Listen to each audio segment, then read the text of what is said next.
Welcome to the Susan Brender Show. It's all about you. Featuring shows on health and wellness, the performing arts, politics, and people who inspire you to be your very best. And now, here's Susan Brender. I'm Susan Brender, and this is the Susan Brender Show.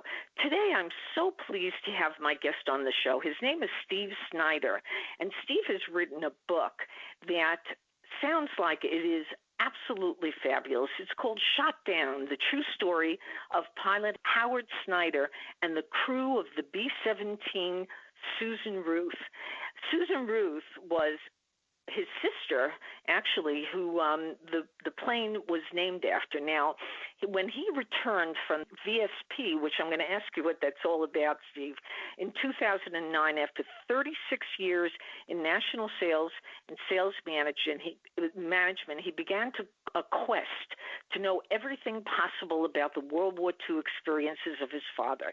And today he's going to tell us all about the book. He's going to tell us all about the experiences that his father had. And I want to welcome you, Steve, to the Susan Brender Show. Well, thanks a lot, Susan. It's nice to be here. Thanks for the invitation. Well, my pleasure. So let's go to the very beginning of the show and ask you how you came to write a book like this. Okay. Well, growing up, I knew the basics of my dad's World War II history. I knew he was a B-17 pilot. He was stationed in England with the 8th Air Force. And as you mentioned, his plane was named the Susan Ruth, who was named after my oldest sister, who was 1 year old at the time that he went overseas. And he flew bombing missions over occupied Europe and Germany. And in February 1944, his plane was shot down over Belgium, and he was missing in action for 7 months, but he evaded capture and made it back to England. How do you do that, Steve? Okay, we'll diverge there a little bit then. After his plane was shot down, he bailed out, or while his plane was being shot down, he bailed out and he came down in some trees, and his parachute got hung up in the branches, and he was dangling 20 feet off the ground and couldn't get down. Wow. But fortunately for him, a couple of young Belgian farmers came to his rescue and helped him down out of the tree and told him to hide because it was afternoon and they thought it was too dangerous to try to move him during daylight. Yeah. And, excuse me for interrupting you. A while ago I did a show with the Tuskegee Airmen, and the person I interviewed was also shot down, but he was shot down over one of the concentration camps. It was a dangerous time, right? And a lot of these men took their lives. I mean, they really risked their lives, didn't they? Yeah, my dad's B-17 crew, B-17 had a 10-man crew.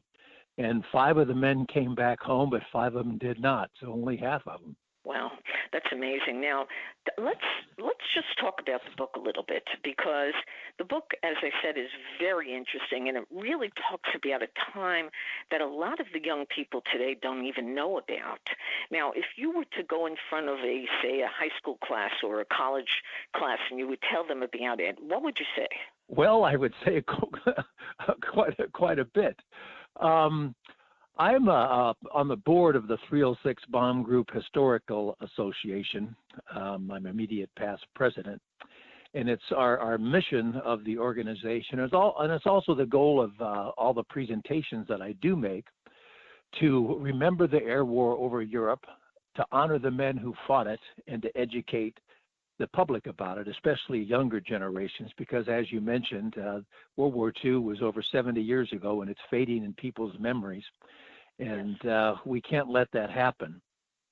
So I try to emphasize the importance in groups, before groups that I talk to about that, and talk about what those men in the 8th Air Force went through and the sacrifices they made in the fight for freedom. Yeah. Now tell us about the 8th Air Force Division. Who were they, and what exactly did they do? Okay. Well, the United States Air Forces during World War II, they had a number of Air Force groups. One was the 8th Air Force, which was stationed in England during World War II, and it flew high-altitude daylight precision bombing missions over occupied Europe and Germany. The goal was to hit Nazi military and industrial targets to cripple Nazi Germany's ability to make war. They started their first, or made their first mission on August 17th of 1942. And during the war, they lost 26,000 men that were killed. That's more than the entire Marine Corps fighting in the Pacific. And another 28,000 men became prisoners of war after their B-17s and B-24 bombers were knocked out of the sky, either by enemy fighters or anti-aircraft fire. Being a combat crewman in the 8th Air Force was the most dangerous duty assignment in the United States military during World War II. Why did people take that risk? I mean, they must have known that it was a huge risk, and they must have known that the chances of them coming back was, 50-50 or even less than that? There are some people, this is what really kind of impresses me. You hear about some of these men and some of these women who took their lives very seriously, but yet they were able to do something that would just be saving their country, or they wanted to get rid of course, all those evil people. How do you attribute the time and the sense that they really said to themselves, what is more important, my life or maybe my country? Well, without doubt, in my opinion, they were the greatest generation. And they were amazing men to go up day after day, or when the weather was good, and go on these bombing missions that could be their last. As you mentioned, the 8th Air Force took devastating losses, and it was the worst year was 1943. The average number of missions flown that year was 6 before being shot down. Wow. But these guys were incredible. They sucked it up, and they went back up. Just looking at that, it was their duty. They had a job to do, and they did it. Of course, also, they were real young guys. They were in their late teens and early 20s. So, wow. At that age, they kind of feel they're invulnerable, and if, someone's going to get killed, it's going to be the other guy and not me. Yeah, and so your dad's plane was shut down, and escape and evasion and bravery of the Belgium underground French resistance played a role in that, didn't they? Absolutely. After my dad was, helped down out of the tree, he was hidden by the Belgium underground for several months. They moved him from place to place to place. How long he stayed in any given house depended on how brave the people were who lived there, and how dangerous the Belgium underground thought it was for him to stay there. He might stay one night at one house or 6 weeks at another house. And then after several months, he got tired of hiding, and he decided to join the French resistance. But those Belgian people that hid him, or any down theremen for that matter, were unbelievably brave, because they risked their lives and those of their family and friends. If the German secret police, the Gestapo, found out about it, those people would be arrested, tortured, and either shot or sent to concentration camps. And some of the people who helped my dad and his crew met that fate. They did. And was he able, after the war, to touch base with them, to hear their stories at all? Yeah, he did keep in touch with the people that he stayed with for lengthy periods of time. He became friends with, and after the war, they communicated, through letters and Christmas cards and things like that. And then he did go back to Belgium to meet them. Actually, like most World War II veterans, he didn't talk a lot about the war, but that changed in 1989. A memorial was built to my dad and his crew in the little village of Mackenwas, near where the plane came down. It's just north of the French border in Belgium. And my dad and the 3 other crewmen that were living at the time went over for the dedication. And there my dad was reunited with all those people who helped him during the war, and saw the places where he was hidden. And that brought it all back, and he started talking about it after that. Oh, he did. Okay, so set the stage for us for a second. So I want to know when he sat down with you, for example, and he started to tell you a little bit about the story. Was he very emotional? Did he remember things that were really sad? Did he come back with something that a lot of us soldiers have today, which is PTSD, because it was so traumatic for them? How did your father deal with the situation and, again, set the stage for us? Well, he did. He didn't really suffer from it later in life, although when he first came back, there were issues.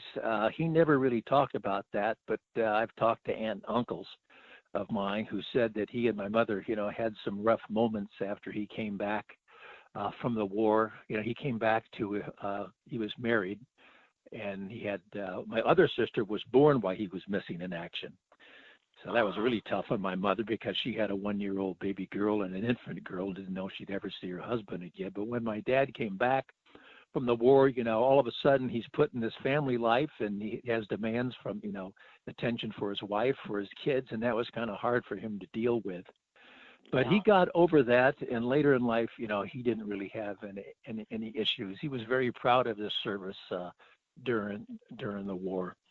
Yeah, I'm going to ask you a question which is a little bit of apples and oranges, and that is that today we have a lot of soldiers, and soldiers that generally try to get involved in the military, they're people who are looking for opportunities to get an education, opportunities to get health benefits, all kinds of things. Do you think that people today, and I'm talking about young people, should serve in the Army even for a year, similar to that of the Israelis? Because from my standpoint, and I want to point this out that I feel very strongly about this, and that is that I think that if every young person, man or woman, had an opportunity to join the military for a year, they would grow up, they would learn a lot. They would have opportunities that are just incredible, and it would be good for them. Do you agree with me or disagree with me? I absolutely agree with you. I think everyone should go in the military. Yeah, I went in the military during the Vietnam years, and I really didn't want to. But why I was there, like going through basic training and all that, I didn't really care for it, but I'm glad that I went through it. It was a great experience. Like you say, it helps you grow up. It teaches you discipline. It teaches you teamwork. It teaches you an appreciation for your country. I absolutely think everyone should go in the military for 1 year or 2 years. Yeah. I think it's just such a fabulous opportunity, and I wish our government, not that I think that they have to force people to do it, but I think that they should at least encourage them to do it. Now, let's go back to the book, and let's go back to some of the experiences of your father. How did he come to find the Luftwaffe pilot Hans Berger? A lot of people who fought in the war, you hear stories that they actually made friends with the enemy.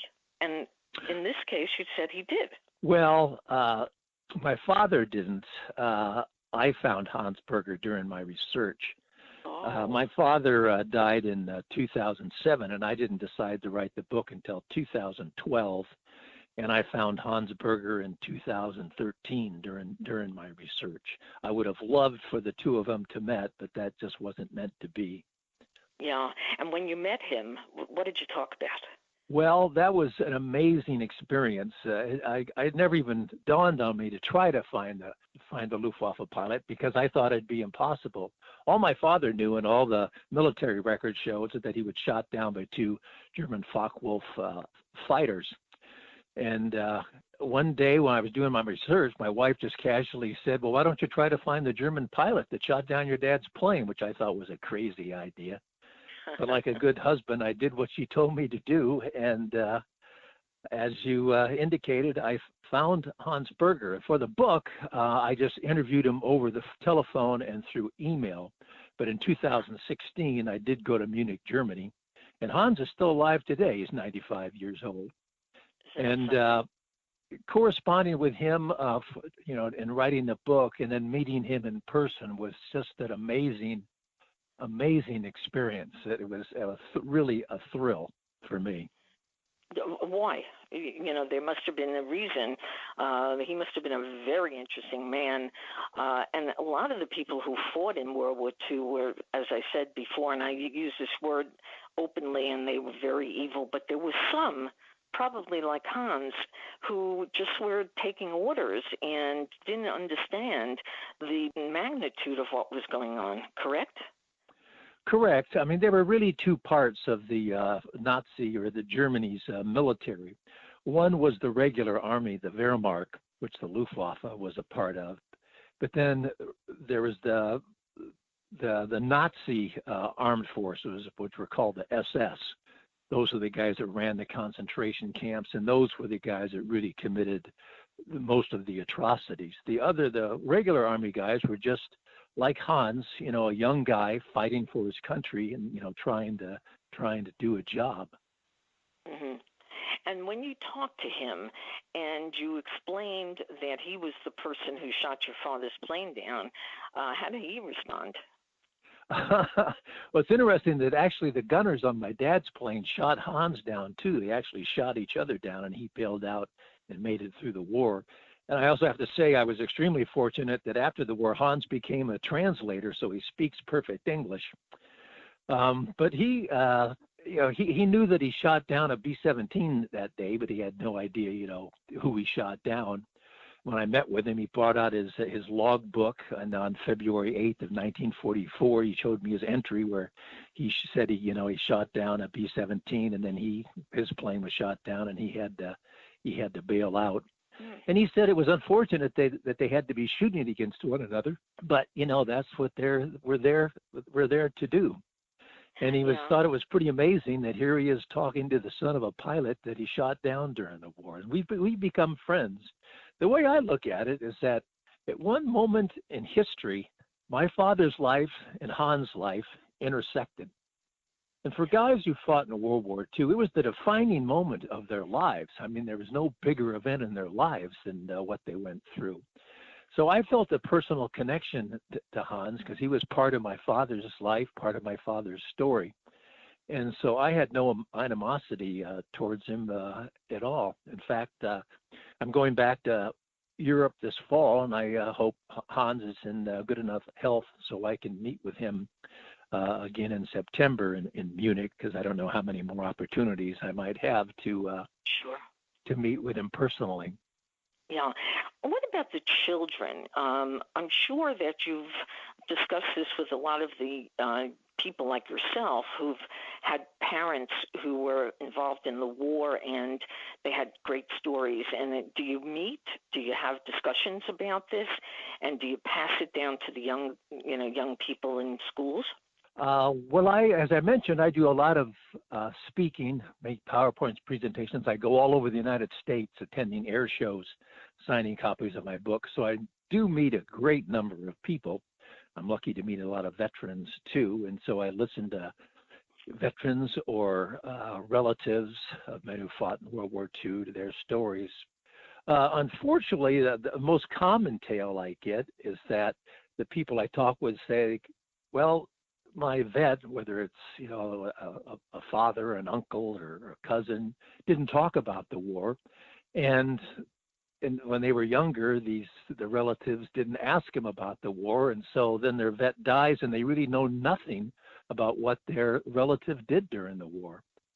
Wow! And so that's a sad thing. One of the gratifying parts about what I do is people who read my book and whose father was in the 8th Air Force, by reading the book, they tell me that even though they didn't learn anything from their vet because they didn't talk about it, at least now they, reading my book, could get an appreciation about what they went through, why they were in England and flying combat missions over Germany and occupied Europe.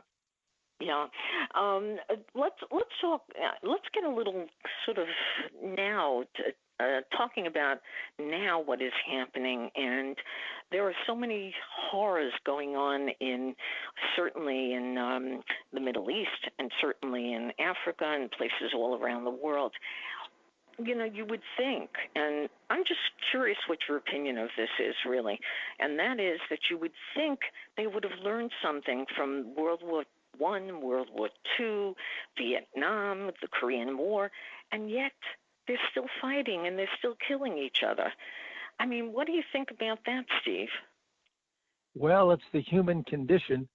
There'll always be, tyrants and dictators and people that want power. And there's, people who grew up in the United States, although these days with the Democrats and Republicans, it's getting pretty nasty, but there's so many in other parts of the country, different races, different nationalities, different ethnic groups, different religions. I mean, they've been fighting for thousands of years. Yeah. And there's a real divide. And I'm a Christian, and I think it's all because there's sin in the world, and it just leads to there's constant struggle because of that. Yeah. Well, we've been talking all about your book, and I want you to repeat the book and how people get in touch with you if they want to find out more, where you're giving a talk or more about your book. How do they get in touch with you, Steve? Okay. Well, most people acquire the book on Amazon. Over 50% of all the books sold are sold on Amazon. But my website is stevesnyderauthor.com. That's Snyder, SNYDER. stevesnyderauthor.com. And if people want an autographed book, they can order one on my homepage. Also, there's a lot of information on my website. There's a tab for my speaking engagements or appearances where I'll be signing books and presentations that I'm going to make.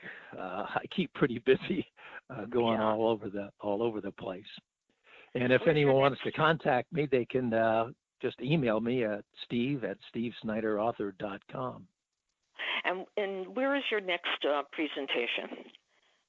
Well, on Memorial Day, I always go out to the Palm Springs Air Museum in Southern California and sign copies there. And then after that, on June 5th, I'll be in Michigan making a PowerPoint presentation at the Yankee Air Museum in Belleville, Michigan. And then the following weekend on 7th, 8th, and 9th, I'll be in Reading, Pennsylvania, signing copies of my book at the World War II weekend, which is an absolutely fantastic event. Wow.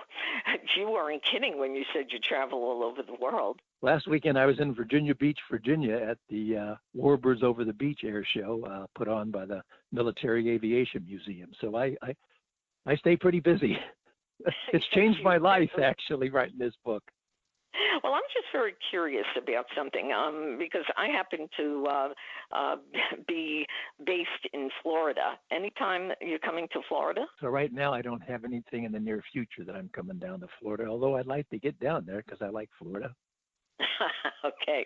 Well, I would love for you to come down because these air shows, when people go to the air shows, it's such an amazing experience, for particularly kids. Now, Steve, I always give my guests the last word. What would you like to tell them?